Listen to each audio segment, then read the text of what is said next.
Good evening, good morning, good afternoon, good night, good whenever you're listening to us. Welcome to another episode of Midnight's Edge After Dark, our special New Year's edition. Woohoo! Shall old acquaintance. Okay, we're not going to pay royalties on that one either.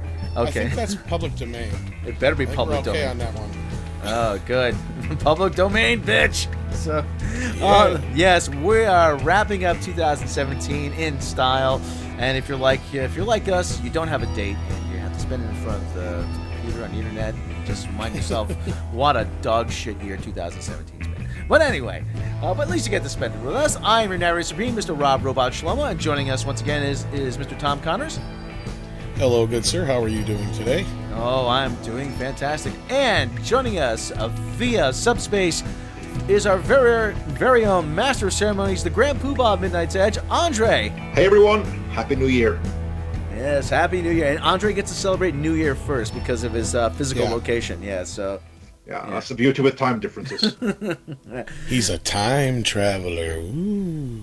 Yes, unless that flat Earth thing takes hold, and then that gets wiped out. But anyway, we'll that's another... we're not going to talk about that. We don't want to give that too much legitimacy. So, Tom, for our big New Year's blowout spectacular, what do we got in store for us? Well, it's a little bit like a normal show, a little bit different. We're going to do a few news stories real quick. We got a couple birthdays to go through, and then we're going to take some questions from our audience and emails. So leading off, we had some more Han Solo news. Before we get into the new stuff, Andre, have you had a chance to see that new poster art that's supposedly leaked? Yeah, I've had a look at it. It impresses me not in the slightest. Surprises me not. No, because I guess that it's official in the sense that it does come from the studio. I don't think it's a fan production, but it's not something that we were meant to see, would be my guess at least. Right, and some people did notice something funky about the front end of the Millennium Falcon, and I did too. And a few people pointed out in our comments before, it doesn't look like doesn't have the fork in the front. That's the only way I can say it. The new slimmed down Millennium Falcon, maybe. Maybe it gets damaged or reconstructed or changed for the Kessel Run. I don't know. Who knows? It's coming to a Slurpee cup near you. So exactly, that's my thought on that. But anyway, so of course there was much more Han Solo news to talk about besides that the other day, but some of it didn't come out until after, so we'll touch on that. The quick thing first, it sounds like John Williams is going to be back in the fold at least to do a theme for Solo. Well, good to have somebody associated with the original trilogy back. So. Well, you already do, don't you? I mean, it's written by Lawrence Kasdan, who also wrote Empire Strikes Back. Yes, Lawrence Kasdan. Do you think this is making up to making it up to fans who weren't too happy with The Last Jedi? I think they're just using it as, I think you were too far off, Rob, when you're like, oh, look, we got something from the originals, other than Kasdan, which most people would have no idea, really, his connection, unless they're huge Star Wars fans. So, because obviously we don't have anybody from the original trilogy in here. I'm sure we'll get a tease of Darth Vader, and obviously Chewbacca's Chewbacca, but I thought he already kind of had his own theme, but I guess he kind of shares a theme with Leia, I suppose. There was some more news about Han Solo. There's a rumor going around that Disney is expecting Solo, a Star Wars story, to bomb. Disney is bracing themselves for Han Solo movie to bomb. They were worried about it before all the Last Jedi controversy, obviously, I'm sure, but now they're essentially writing Solo off. The lead actor, Alden Ehrenreich, can't act, and they had a dialogue coach on hand for all of his scenes. On top of that, the script is unworkable. It's going to be a car crash. That's, I guess, the quote that comes from the insider making these claims. What do you guys think about this? Andre? Yeah, what can I say? No surprise there. First of all, this is a rumor. We don't know if this is true. But I would not be surprised if it was, because this is a project that no one really wants. And the one who seems to be the driving force behind it is Lawrence Kasdan, who is the writer, or at least a co-writer. The other writer is his son, John Kasdan. He has been a writer, a published writer, since the year 2000, when he started writing for Freaks and Geeks. And then he's done a little bit for Dawson's Creek and some other movies, but he doesn't have many writing credits. He doesn't have a lot of things published since he first started. By published, of course, I mean something that made its way onto a screen. whether the big screen or small screen. So maybe this is his way of trying to help his son out, getting a stronger footing in Hollywood. I don't know. But anyway, just that Lawrence Kasdan is involved doesn't fill me with confidence. I still don't think this movie should have been made. And I also think that recasting Han Solo is a disaster waiting to happen. Because this actor, whether he can act or not doesn't really matter, because he's going to be compared to Harrison Ford. This isn't some character that anyone else can just step into. He is literally trying to be Harrison Ford. And no one can be Harrison Ford other than Harrison Ford, so he's going to fail. That's my basic take on it, and then everything else just spirals from that. From Kathleen Kennedy choosing the wrong director to begin with, forcing them to redo the movie with another director, which is going to spiral costs and everything. And yeah, this is going to be a real embarrassing shitfest for them. It wouldn't surprise me if it did bomb. Like I said, we got to treat this as a rumor, but I got to think that any studio would expect something to bomb. Because after consulting my Magic 8 Ball, it says really shouldn't be surprised. So. But let me just say though, really, yeah, I like the character Han Solo. Okay, I love the character of Han Solo. We didn't need a Han Solo movie, especially a young Han Solo movie. Maybe 30 years ago, if Harrison Ford were younger, this would have worked as a spin-off movie. But no, not now. We are sick of seeing legacy characters being treated this way as far as any franchise, and we were against the idea of a Han Solo movie from the start. You know, I brought it up several times. I wouldn't mind seeing a Boba Fett movie with a Han Solo cameo with a CGI'd younger version of Harrison Ford, but like Andre said in the front, it's going to be very difficult to accept anybody else but Harrison Ford as Han Solo. It's just going to be damn near impossible. I mean, we used to make the joke back when Episode 3 came out, because there was this huge rumor going around that they were going to have a young punk version of Han Solo in the movie, and everybody was hoping to God that wasn't going to happen, and thankfully it didn't. But now we're technically getting that. I don't know if you guys remember what I'm talking about, but the internet was around. You could probably still find stuff about it out there, to where there were people that thought there was going to be a young Han Solo in Episode 3 because of the whole thing happening on Kashyyyk and everything, with Chewie being involved and everything like that. Yeah, something about Chewie being his stepdad or something. Yeah, or rescuing Chewie or something like that, yeah. But yeah, it was supposed to be like a young 6-year-old version of Han Solo, and we were like, oh God, please, no, George, no. You already fucked up 3PO, don't do this. So we've been against this idea since the start. Yeah, that's the irony here, that Disney bought Star Wars from Lucas, and many hoped that they would save it, and instead they're bringing back some of the really bad ideas. You know what I think is the only way they could possibly salvage this? Like, if the movie is bad, the movie is bad, and nothing can save it. But one way they can avert at least some of the backlash, this isn't going to happen, but if they were to CGI Harrison Ford's young face all over the actor playing Han Solo, that might alleviate some at least. Of course, it's going to open like a whole floodgate of other complaints, but right. Yeah, I think they're in a no-win situation with this movie. They honestly should never have made it, and I am surprised that Kathleen Kennedy is still employed there. Maybe she won't be after Han Solo comes out. Right. I'm pretty sure, if they haven't said it to her already, it says, Kathleen, you know, we put a lot of trust in you, and so far, it really hasn't paid off, so... Well, it needs to be said first. Kathleen Kennedy came with the package. She was appointed by George Lucas. Disney didn't necessarily bring her on board. That needs to be said first. There were rumors that she did not want Lord and Miller. There were rumors about the whole thing with Trevorrow. There were rumors about the whole thing with Rogue One. So it does make you wonder who's exactly pulling what power play where. I'm not trying to stick up for Kennedy. After what we've seen going forward now, the fact that we have a Han Solo movie going forward is questionable. I'd like to know whose idea it was other than Kasdan's, because I'm at loss here. We've always been at a loss at why you'd want to do this, because the only legacy character we've ever discussed even wanting to see any kind of movie out of was Obi-Wan Kenobi, and that's just because we still have Ewan McGregor available, and he's within that age range where you could have him play a nearly middle-aged Obi-Wan Kenobi now. So other than that, nobody really wants to see anybody else's backstory because it just demystifies the character. And like you say, you cannot sit there and see somebody other than Harrison Ford playing the part. And then if you're going to turn around and, like Andre said, CGI Harrison Ford's face on it, if this kid can't act, why didn't they just turn around and get that kid who's done the YouTube videos and stuff who can do a perfect impersonation of Harrison Ford and fucking looks like him? Well, I gotta question whether or not Kathleen Kennedy is a visionary, kind of like Kevin Feige is. I hate to bring Marvel into this, but I really do. She may be a good businesswoman, but I don't think she's a visionary. Oh no, absolutely not. And I don't think she has a plan other than make these movies, get the toys in the toy stores, get crap into, right. Get the license from EA to play for the video games and shit like that. Well, that's always been that way with George Lucas too, but. No. Yeah, that was a big fiasco. Yeah.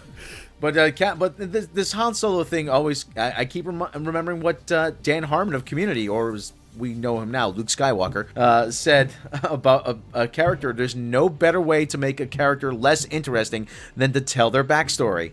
And that's part of the reason why we like Han Solo, because he's shrouded in mystery. Well, the closer we get to the release date without any kind of announcement of a delay, which we've all kind of said that's probably not going to happen, and then this is probably the reason why. They're just like, get it done, get it out there, we're done with it. I'm surprised they let Ron Howard basically reshoot the entire movie. I mean, I guess at least got to give him that much, but is this movie going to be a fucking clusterfuck mess because it didn't have enough time to get done? Are they just going to rework everything around the special effects that were already being done ahead of time? Because that's where we're getting down to crunch time here. And where is the trailer?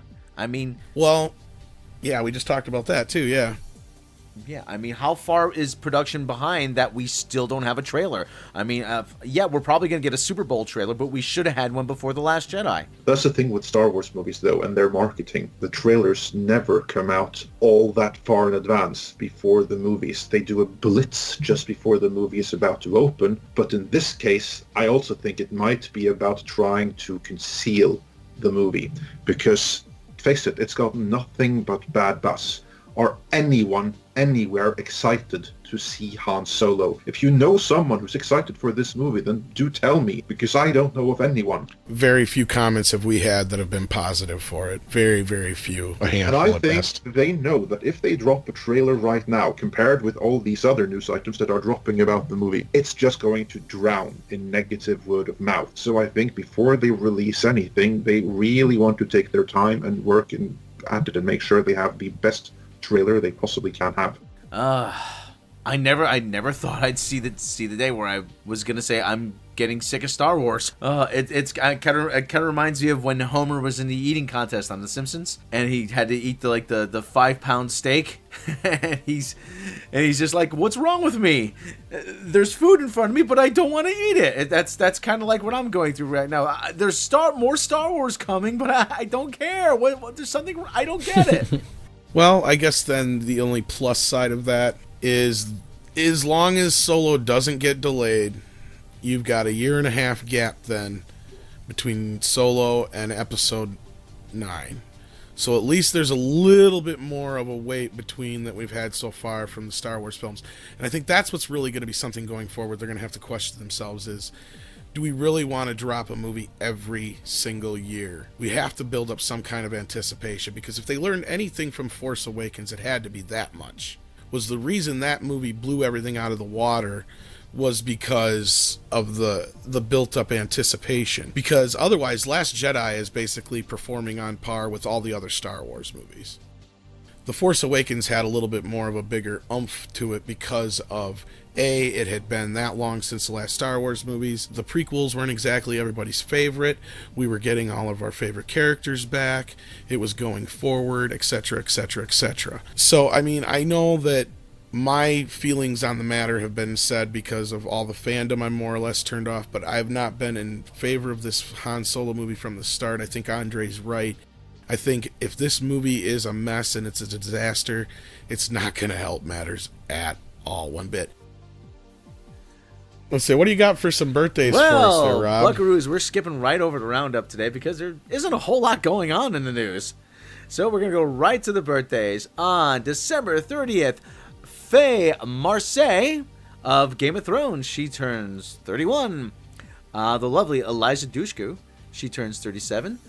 Fred Ward turns 75. You know him from The Naked Gun, 33 and a third, and from Remo Williams. And where else do we know him from, Tom? Tremors. I like Tremors. Tremors is a good movie. Yeah. Tracy Ullman. British comedian Tracy Ullman. If you don't recognize that name, that's where The Simpsons actually got their debut, was on the Tracy Ullman Show. Indeed. She turns 58. Actor model Tyrese Gibson turns 39. Basketball star LeBron James turns 33. Lloyd Kaufman, he turns 72. Patti Smith, musician, singer, songwriter. Patti Smith, she was born in 1946. She turns 71. And born on New Year's Eve on December 31st, actor Anthony Hopkins, Hannibal Lecter himself, turns 79. Actually did a lot of it. It was Odin. He was a very long and storied career, Anthony Hopkins. Musician, actor John Denver was born this day, the late John Denver, in 1943. Did a lot of work with the Muppets. And God. And God. Yes. Oh, yes. Started in Oh, God. Actor. He actually was quite good at that. That's one that they've talked about remaking, and I'm surprised they haven't, because they could probably really do an interesting twist on it. But you'd have to do it in that... you'd have to do it in the Bruce Almighty world and have Morgan Freeman play God in the George Burns role, because I don't think I could see anybody else playing God now since Morgan Freeman. It was kind of like before that it was George Burns, now it's Morgan Freeman. So I think that they should do that. Like Warner Brothers should get with Universal and do like a spin-off that way, but I don't see it happening.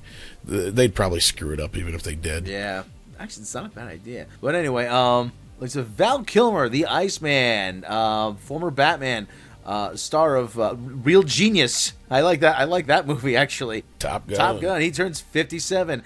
And Ben Kingsley, Gandhi, he was also in The Dictator. He was in a plethora of other movies. He turns 73. I love Ben Kingsley in the Iron Man 3 film. I know some people hate that, but I love what he does in that movie. I'm sorry. As the man, yes, the man.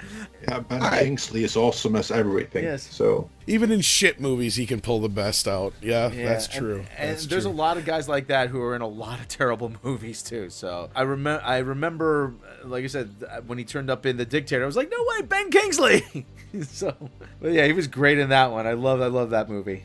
that was an awesome movie. I think it's a really great guilty pleasure. Yes, really good. Andre, on this list of birthdays, people celebrating here, who stands out to you? Well, two actually. First one would be the great Fred Ward, or as I know him, Remo Williams. I love him in two movies, first and foremost. One is Tremors, which he's fantastic in, and Tremors 2, the direct-to-video sequel. He's the highlight of that. Plus, Underrated, then, of course, Remo Williams.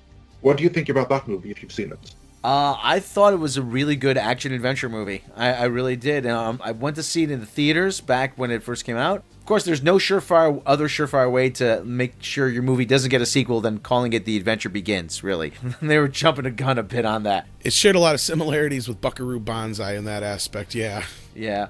Sadly, like I said, it was a good movie. It had Joel Grey, had Kate Mulgrew, who we all know as Captain Janeway. Never got a sequel, sadly. That's unfortunate because I really liked that movie. I never saw it in theaters. That was before my time. I discovered it in the early 90s when it was on TV. And I happened to see it one day and recorded it. And that videotape was one out a lot, let's say, because I absolutely loved that movie with the Sinanju and the bullet dodging and everything. I actually even went and sought out the Destroyer novel because it's based on a series of novels. They've written like shitloads of them, like 90, 100 different books or something, and I picked up one of them. It wasn't very good, but the movie, still awesome. I'd love to see a reboot of that sometime.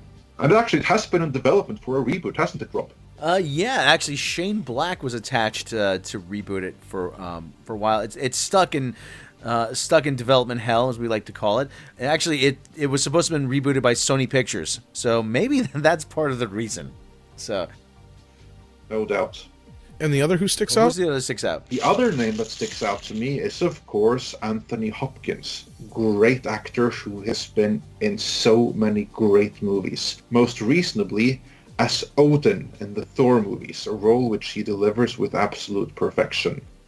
And then, of course, there's the role he will always be remembered for, Hannibal Lecter. Hello, Clarice.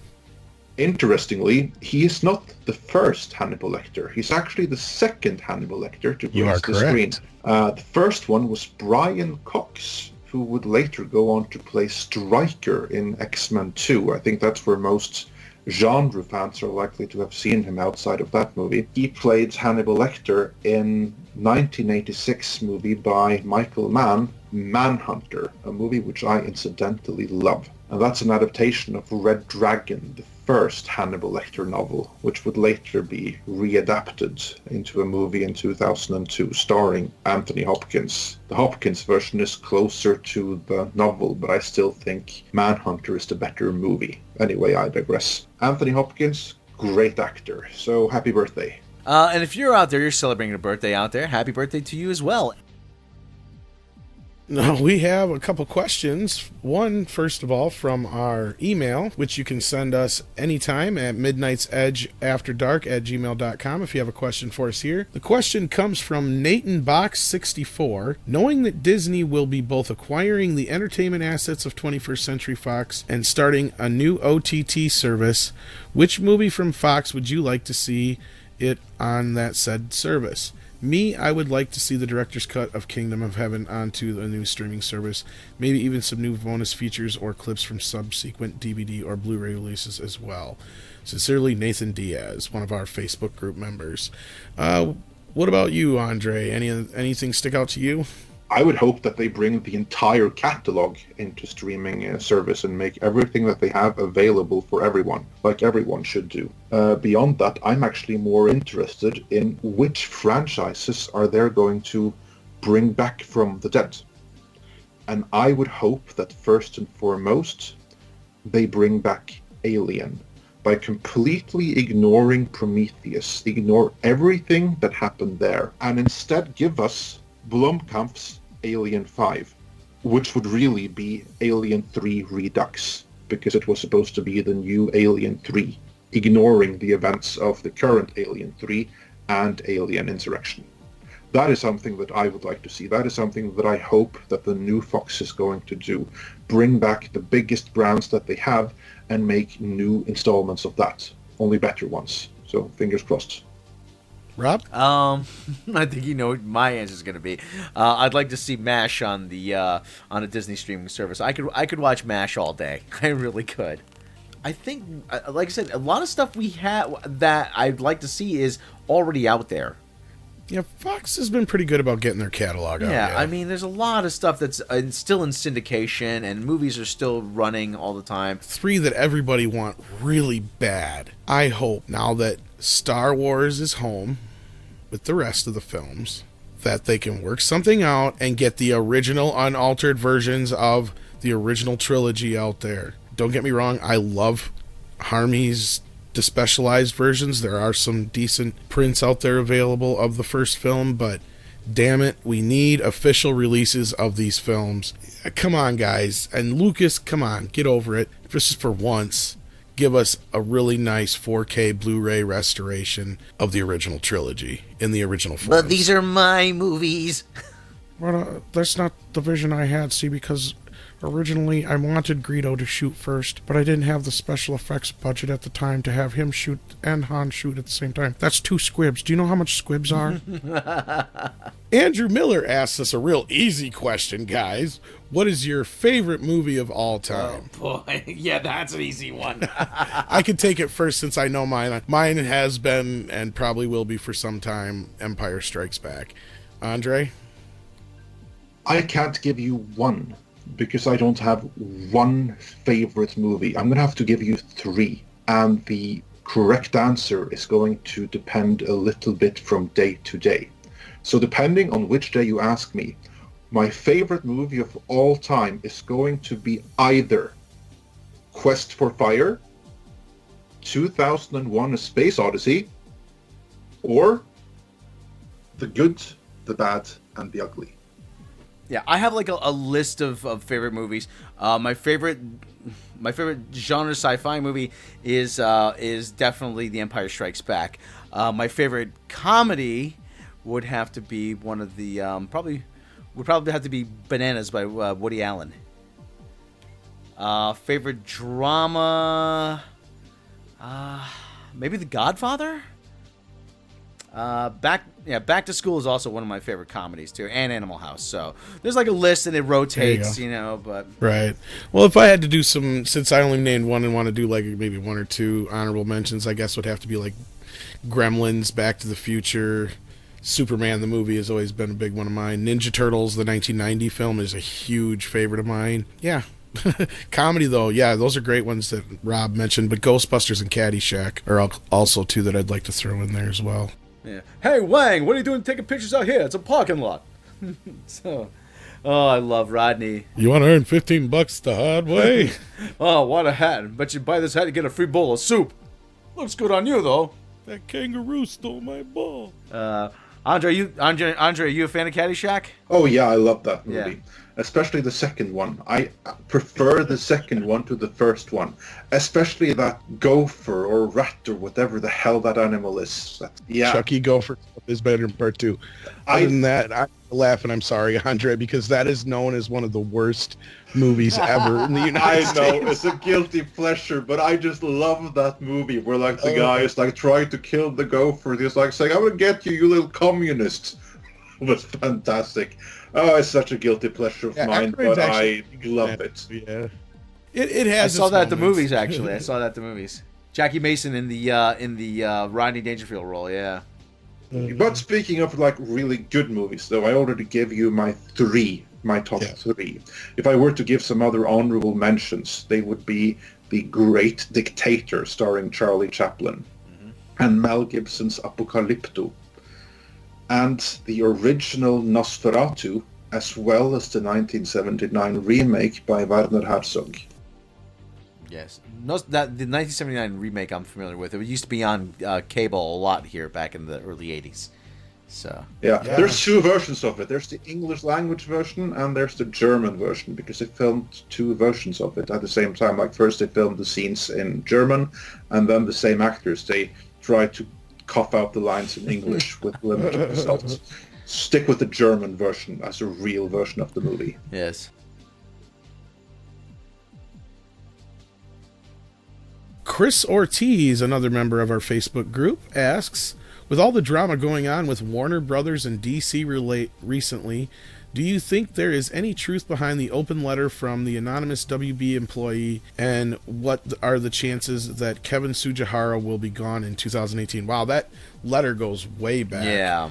Obviously, we've seen some of the things in that letter come to fruition, but Wonder Woman managed to pull itself up and out of the wreckage, and we have yet to see some of the other things come to be yet. As far as Kevin Tsujihara, we've brought this up before. Basically, the only thing that's going to save his ass in the year to come would be that the merger doesn't come through any sooner, and the fact that outside of the DC films, Warner Brothers had a good year. Well, if you count Wonder Woman anyway, they had a good year too with that.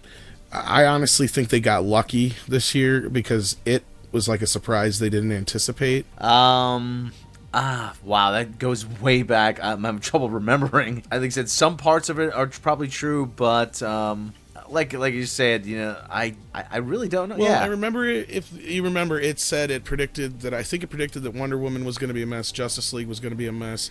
They were running around like chickens with their heads cut off. They were bleeding money left and right. Nobody was in charge, which is shit that we've said all the time. So yeah, that is basically becoming true, but I think we've brought up too that a lot of it has to do with the merger and how that's being stopped by the government now, so everybody's like panicking and shit in certain ways. But like we said, though, they did have a pretty good year otherwise, so yeah, just their superhero output is not doing very well. Like you said, well, they got 1 out of 2 right.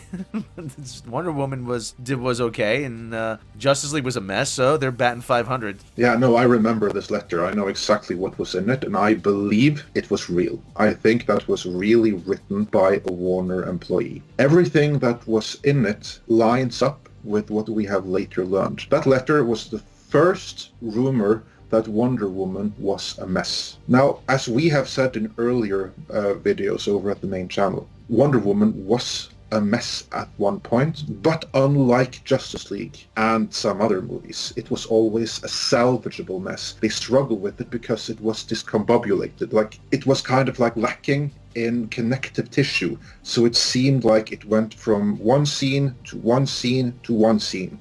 It felt like it was a bunch of scenes strung after each other and not like a proper movie. That was the problem facing Wonder Woman.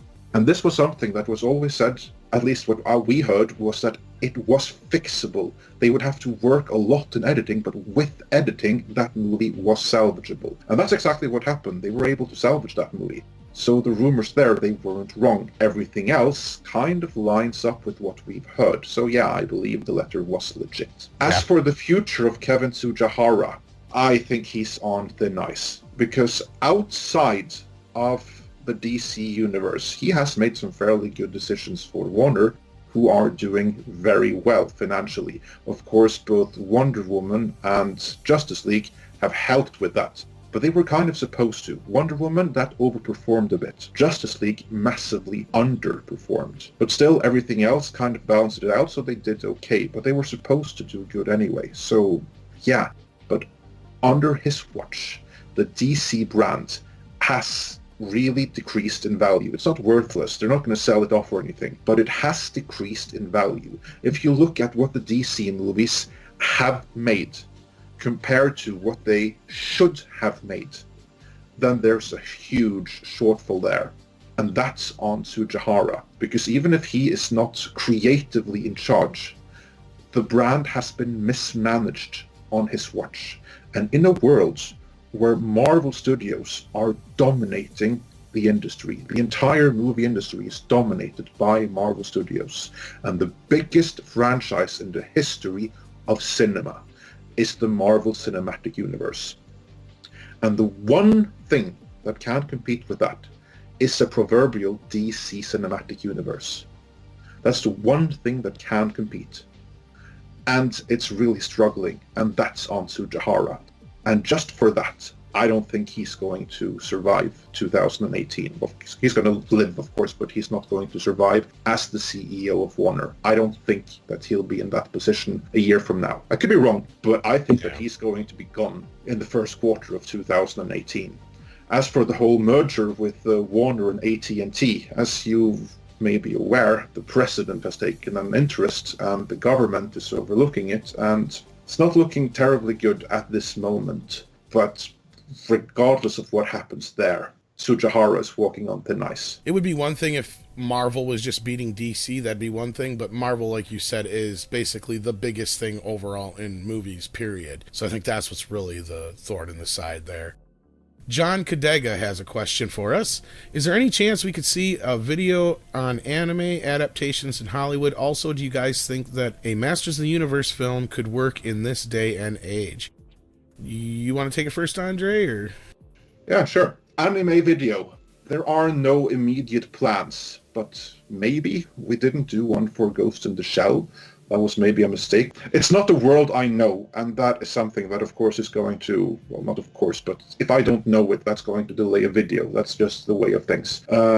Maybe in time, but there's no immediate plans at this time. But when the time is right and the proper movie is in the public conscious, then yeah, sure. As for the second part of the question, I absolutely think that a He-Man movie can be very successful and very popular if done right. Can Sony and David Goyer do it right? That I am less sure about. Which, if they want to know more about, they could probably find out soon in an upcoming video where Andre and I talking a little bit about Masters of the Universe. So I'm going to probably leave my answers for that video because we kind of sum it up there. Did you have anything to add to that, Rob, then? Or? No, I think a Masters of the Universe movie could work well, especially in this day and age, that we're all used to these kind of outrageous kind of concepts. Ryan McGlinchey asks, in your opinion, what is the worst adaptation of a source material from one medium to another? Rob, you want to take this one first? Super Mario Brothers. I kind of have a soft spot for that one, but yeah, I know what you're saying there. Andre, you got an answer for that one? Oh, there are so many. Well, I'm sure you do. The first one... Masters of the Universe, yeah. Yeah, there's one. Masters of the Universe. Oh, that was a bad one, which I did not appreciate in the slightest, but there are worse ones. A recent one, very recent one, which I caught a few episodes of recently because I've been holding it off for so long, is Lucifer. I know that series has its fans. If you go back a year or two and check out older Midnight's Edge videos, me and Kevin did a video on Lucifer when that series was announced. We had some trepidations and concerns. Now, having seen the series, I stand by every word that was said in that video. As a fan of the comic, that series offends me to the core, and I cannot enjoy it. So that's the most recent example, but there are so many others. Another bad one, well, look no further than the Punisher movies. Both the 2004 Punisher and the 1989 Punisher. Oh, and Conan. Both the 2011 movie, the TV series, and even the Schwarzenegger movie took such liberties from the source material. It just gets away with it because it happened to be a great movie. And the Fantastic Four, let's not even get started on that. The 1978 Spider-Man, the 1978 Hulk. But again, that was a good series, so it kind of gets away with it. Yeah, it's a long list. Oh, yeah. I mean, without even getting into just straight up remakes, there's so many you could get into that you brought up, Andre, and we could go on and on all day long on this subject. Oh, I have another one. Sure. It's a movie, or rather, it was a novel that I read, and I loved the novel, and then I saw the movie, and this was while I was still blue-eyed and optimistic and thinking, wow, the movie is going to be just like the novel. No, it wasn't. The Relic is a piece of crap movie, even if the book is amazing. I can say that like 90% of Stephen King's adaptations are shit. He's had maybe a handful that have really captured what the book was about in the film itself. Even the It adaptations haven't been that great in comparison. I know the latest film has its fans and it has its moments, and I thought it was a little bit better on the second viewing, but that's one I know for sure I could say. Other than that, anything else you guys had to add? Yeah, I have something to add. You Sure. Stephen King fans, you got it good. Try being a Lovecraft fan. Yeah, that's true. That's true too. Oh yeah, there's plenty. I mean, you could even mention one of Rob's favorites, Dune. Oh, jeez, don't get me started. Oh, Jesus. Oh, don't get us all started. One more. I said that 2001 is among my favorite movies. 2010, the sequel, is possibly an even better book. The movie, not so much. That also really disappointed me. Moving on. This kind of goes with our top story. Matthew Given asks, do you think the Han Solo movie is going to do well this summer, or will it be the first Star Wars movie to have trouble at the box office? I ask because the fan base for Star Wars kind of seems divided right now. We kind of got into this earlier. The quick answer is, do we think it's going to do well financially? How about we just do that, since that's one of the only things we really didn't cover up front. I think it's going to do well its opening weekend, but that's just because of the curiosity factor. I think after that is all depends on the film. When it's all said and done, if I had to make a guess, if it makes more than $450-500 million worldwide, I'd be surprised. Andre? I think it's going to do what Justice League did. Basically, do really, really well for any other movie. But for Star Wars, I think it's going to do absolutely horrible. I don't think it's going to break on 800 million. Right, I don't think my prediction's probably too far off then. That's great for any other movie, but not for Star Wars. Especially one that has been filmed once by one set of directors and then refilmed by another director. Imagine what that's going to do to the cost. Yeah, I think Han Solo is going to be very front-loaded. It's going to open strong, then it's going to quickly peter out. But that's just me. I could be wrong. I've been wrong before. We'll have to wait and see. Right. Well, it all depends, again, like I said, on how the word of mouth spreads on the film. If people come out of it that first weekend saying it's dog shit or Wookiee shit, then nobody's going to go see it. Bantha Poodoo. I can already... It's Bantha Poodoo. I can already predict it getting one Chewbacca from Rob there. All right, moving on to the next question. Kevin Brisbane asks, think other studios will follow WB's DCEU lead instead of building universes and go with solo movies, or that might or might not connect, or will everybody still copy Marvel? Is there a best way of doing things? You're going to see a lot less of the universes going forward. They're going to be very selective about it. And you'll probably... I don't see DC completely disconnecting, so I don't know about that yet. Until they can really say that this version's dead and over with. But you have things like the Kong universe and the Godzilla universe, however you want to put it, and stuff like that that are still around, and a few things going forward that still have a little life in them, but other than that, not much, because the MonsterVerse is kind of dead, unless they do get Bride of Frankenstein off the ground. Other than that, Andre, what do you think? Yeah, I think you're going to see much less cinematic universes being started, at least promoted as cinematic universes, because, face it, everyone who is not Marvel or DC that has gone out and said, we are going to start cinematic universe, have failed. Oh, well, of course, there's the monster universe with Godzilla and King Kong and stuff. But really, they only have like one movie every 3 years or something. So it's not like that's the same big deal as they try to mimic with like one movie a year. I think you're going to have less of that because, face it, there's very few that have the source material that they actually can do something like it. I think that the next ones to try, hopefully, and probably will learn from The Conjuring, who kind of created a cinematic universe without anyone ever realizing. Not everything works as a cinematic universe. Let's just say that. And so Right. I don't think people have learned that lesson, but that lesson is going to come at a very expensive price. Right. And for the last part of the question, unless Andre or Rob has any better way to put it, as far as is there any best way of doing it, implying maybe Marvel's way? No. Marvel's way works for Marvel. If you can find another way of doing it for your franchise, great, but don't force it. Yeah. That's basically the best way I can put it. The best way, sometimes the best way to do a cinematic universe is to not do one.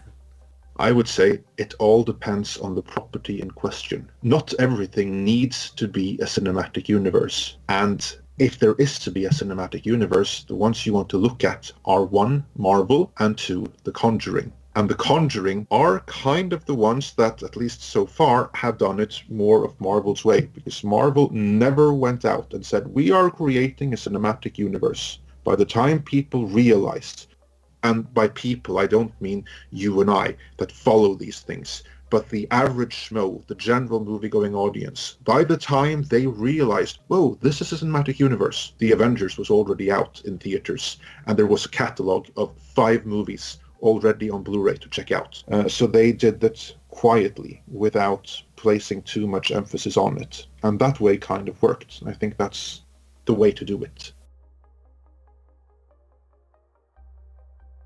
Devia Divine asks and has, well, we kind of answered the first part of this, so we'll just kind of quickly answer the second part. What's still and currently your favorite film? What do you like most about it? Why, etc.? And what age were you roughly when you saw it? Well, I said my favorite film basically is Empire, and I was probably, I'm sure I've seen it before then, but I remember seeing it when I was about 3 or 4. Rob? Yeah, I was about 10 when I saw Empire. Yeah, what's not to like? I would say. Yeah, you were at that prime age. Yeah. Same here. Yeah. My favorite movies I would have seen for the first time when I was in my teens, and these would be the same ones I mentioned earlier, namely Quest for Fire, 2001: A Space Odyssey, The Good, the Bad, and the Ugly, with a few honorable mentions in Nosferatu and others. I would have seen most of these in my teens, but they didn't become my favorites until my late 20s, when they finally stood out and I recognized how brilliant they actually were. Because that I didn't see right away. At the time, I would have preferred The Fifth Element or whatever was out that summer to all of those movies. It took time to basically see that these movies stand the test of time. These have something that the movies that I might obsess about right now don't. So, yeah, it was a long time coming. And speaking of movies like Good and the Bad, the Ugly, which have a very memorable score, Joseph Solano asks, who are your favorite film composers and your favorite scores by them? Mine would be John Williams and probably undoubtedly Star Wars, with Superman being a very close second. Rob? Yeah, John Williams, who did Star Wars, Jaws, Raiders of the Lost Ark. I like Alan Silvestri's work. Yeah, there's quite a few. Jerry Goldsmith's another good one. But I mean, as far as pound for pound, as far as memorable, where you can just sit there, Jaws, and just name them. And we could go all day and name John Williams scores. Close Encounters of the Third Kind. I mean, probably the 5 most famous notes and 2 most famous notes in music history were made by him. Da-dun and da-da-da-da-da. Yeah, I mean, how can you not say you can sit there and take just a couple of notes and everybody will remember them forever? And Superman, I mean, come on. The Superman theme sings the word Superman, so... Danny Elfman's an honorable mention, too, we forgot. As for me, my favorite would probably be Basil Polidorus, or how you pronounce it. I'm not that good on Greek names. But anyway, he did the score for most notably Conan the Barbarian, the original 1982 movie, or rather the first adaptation, what do you want to say, because the original were the stories from the 30s, as well as RoboCop, which also has one of the best scores of all time, if you ask me. So he is probably my favorite composer just for those 2 movies. Then, of course, there is Hans Zimmer. I think the score for the Dark Knight movies, as well as for Man of Steel, is absolutely fantastic. And the final one for me would be Michael Giacchino, or however you pronounce that. Rob, am I getting that right? You're the Italian here. Michael Giacchino. Michael Giacchino. Thank you. Anyway, he's a new addition, or relatively new, as far as someone who makes like scores for massive tentpole movies. But I really enjoy what he does. I was especially impressed with his score for Star Trek. Well, actually, an interesting note. Like Hans Zimmer, he wrote the theme for one of Tom and myself's one of our favorite television programs, The Critic. A lot of people don't remember that. All right, we got a couple more here we're going to try and get through real quick. Eric Kramer asks, when Paramount and or Sony go down, how much would it affect Hollywood as a collective whole? They're going to join forces, and they're going to be Paramount-y. No. Sonamount. No, I'm just Sonamount. God, I'm sure Andre's going to have the better answer for this, so I'm just going to give the quick one. And Paramount's probably in worse shape than Sony right now, but neither one of them have much to go on. Either one of them could also pull themselves out of this rut too, though. So, yeah, I don't see Sony going down. Phrasing, but Paramount's obviously in worse shape because all their IPs are kind of stagnant. But like you said, like Tom said, either one of them can easily pull themselves out of this funk that they're in. It's gonna take them a while, and it's gonna take some restructuring, as they say. They gotta get rid of leadership. Tom Rothman's gotta go. We all know that. That's the first step for Sony. Andre? The thing with Hollywood right now is that it is in the middle of a paradigm shift. That is what is going on. What we are seeing right now is a fundamental change of the status quo. It's not like you have Sony and Paramount, and if they go under, what is going to happen? That's placing things in the wrong order. There is a paradigm shift happening. The entire industry is changing. Fewer and fewer people are going to the cinema every single year. The catalog is getting less and less worth. More and more people are switching to streaming. That is what is happening. That is what is driving much of what is happening now. This is a transition, and not everyone is going to survive that transition. Some studios are going to go under, and none of us would have known like 1 year ago, but one of the studios that was going to go under was Fox. And the people who own Fox, they looked at what was happening and they decided, we haven't got what it takes to continue to operate in this market 5, 10, 15 years from now. We do not have the resources to make the necessary changes that we are going to survive. So what they did was they sold off the entire movie industry and went back to their core industry, which is the news. So what is going to happen? How is it going to affect Hollywood if Sony and or Paramount disappears? No more than how it was going to be affected anyway, by the fundamental shift in movie-going behavior. That change is coming anyway, whether Right. 1 or 2 or 3 studios go under. Because what we look at is like the period that we remember, but that's just the latest paradigm. That's just the latest status quo. It wasn't always like that either. Movie industry, like every other industry, is constantly changing and evolving, and that is what is happening right now. And some aren't going to survive that change. Right, and the Bright movie really kind of showed a lot of what kind of strength the streaming services can have and the kind of numbers they can pull in on a weekend, as opposed to a film that would normally open up in the big screen. And I think that speaks volumes there. So I think the big question is whether or not Sony sticks with Columbia, or they'll shake them off and sell them to whoever, and who scoops up Paramount. But see, Paramount's still owned by Viacom, which is its whole set of its own problems. Rob, I know you know a little bit more about that. That's a whole other ball of wax. I mean, Viacom has got structural problems from top to bottom. They're trying to rebuild all their brands, but it's not really working. I mean, Comedy Central still only has South Park, and really that's it. So yeah, and how much longer are they going to have that? And Hasbro's been really kind of tempted with them, it seems. And yeah, they're clinging to South Park for dear life. This will be our last one. Terry Light says, since an overwhelming comment for Force Awakens was that it was too much like the original, now that The Last Jedi people are saying it's too different, this had to be Oh God. Do you think JJ is going to play Episode 9 safe and familiar, or double down on different? Oh, it had to be a Last Jedi question, or a Star Wars question in general. I think JJ has his work cut out for him. It's just going to be the toughest one to make because of all the shit coming into it. I'm sure Andre's going to have a much more eloquent answer than I do, or I don't know if Rob has anything to add quick, but yeah. The only thing I'll add is the edict coming from the top for J.J. Abrams will be, fix it! Do whatever it takes, just fix it. That's going to be job number 1 for J.J. Abrams, to fix this mess.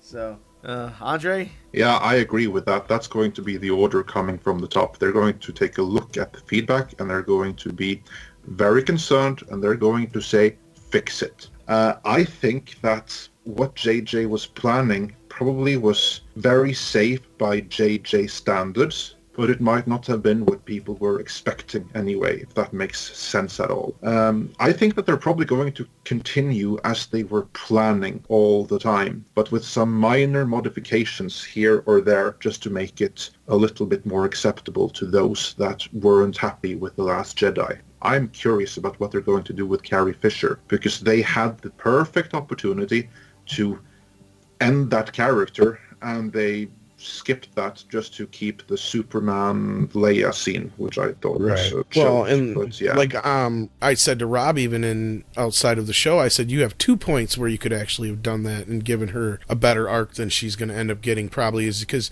you could have turned around and flip-flopped her and Laura Dern's character at the end there as well, very easily. Have Leia sacrificing herself, and then Laura Dern now taking her place as the leader of the Resistance. Because I brought up to Rob, I said, if the only reason I thought they brought her in the first place was to make her a red herring and be a sleeper agent for the New Order, because other than that, what purpose did her character serve? But anyway, that's a whole nother podcast.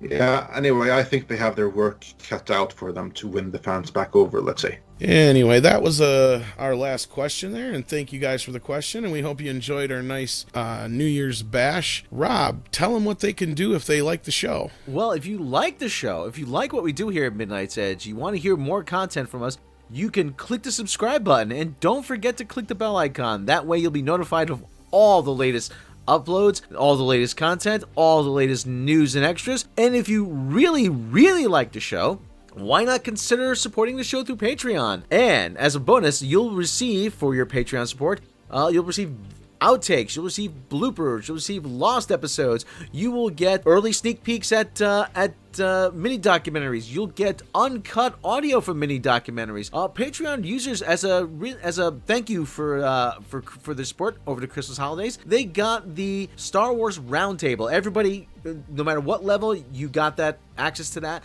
That was a great bonus for everybody. But we have all kinds of tiers for to say thank you for your support. And as I keep saying, we take your support from Patreon and we put it back in the show. We get things like mics, software, we online storage. I am recording this on a brand new mic that I have just acquired as thanks to your Patreon support. As you can see, like I said, we are upgrading the show. This is an upgrade as you see. You're making Rob sound sexier. Yes.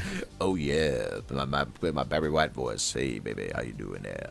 But so anyway, so as I always say, if you do not have the means to support us through Patreon, if you're on, we don't want to contribute to anybody's financial hardship, then just please subscribe to the show and share with your friends, because we cannot do this without you. Isn't that right, Tom? Isn't that right, Andre? That is correct. Yeah, that about sums it up. So Happy New Year, guys. Thank you for your support in this last year, especially to our patrons. And to all our subscribers, too, yes. Yeah, all of our subscribers, and without you guys at the Facebook group and everything like that, it wouldn't be possible. I want to thank Andre and Rob for making this year possible, because if it wasn't for you guys, I wouldn't be here. It's just been a hell of a ride, one way or the other, however you want to look at it. Yeah. So I just want to say thanks and Happy New Year, guys. Yes. Andre? Happy New Year, everyone. Thanks for joining us in 2017, and hope to see you all in 2018 as well. Yes, everybody out there, if you're wherever you're listening, Happy New Year. Take care of yourself. Have a safe, prosperous 2018, and we will see you next time.